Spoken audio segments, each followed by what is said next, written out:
Законодательства сегодня проверяли сотрудники Комитета экологии. Рейд провели в Назране. Только на одной улице обнаружено 26 незаконно проложенных канализационных труб, большинство из которых выведены в речные каналы. Нетрудно себе представить, какой урон такая система наносит природе. Напомню, что 2017 объявлен президентом страны годом экологии. Пожилой человек сначала просит комиссию не убирать незаконно проложенные канализационные трубы, которые как минимум портят всю экологическую картину улицы Газдиева. Однако, поняв, что этим ничего не добиться, быстро переводит разговор на повышенные тона. А кто-то даже живым щитом выступает, пытаясь помешать комиссии выкопать трубы.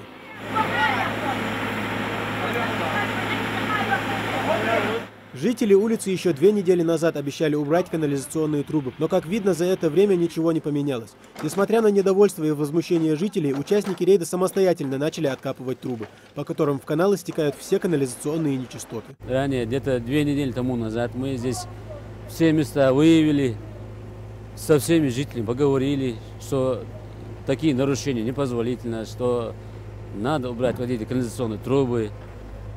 Если вы не уберете, что мы приедем с трактором, там, так далее, так далее, так далее. На сегодняшний день мы видим, что никто, ни один из этих 26 труб, которые мы выявляли, никто не ликвидировал, никто не убрал. Видимо, жители даже не понимают, или точнее не хотят понимать, куда в итоге стекают все эти канализационные отходы. А ведь вонь, которая исходит от загрязненных каналов, чувствуется на всю округу. Более того, жители хорошо знают, что попадая в русло, они загрязняют реку, из которой потом пьет воду их же скот. А летом прибрежная зона заполняется рыбаками и купающимися детьми. Канал постоянно. Ну, каждый чего, ему тут очила, там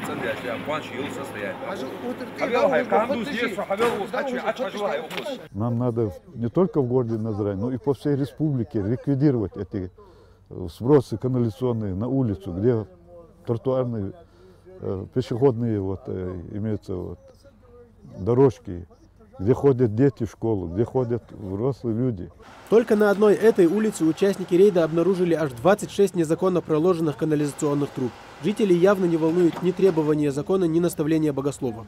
Ведь в исламе чистота и порядок считается половиной веры, и такое поведение, мягко говоря, недопустимо.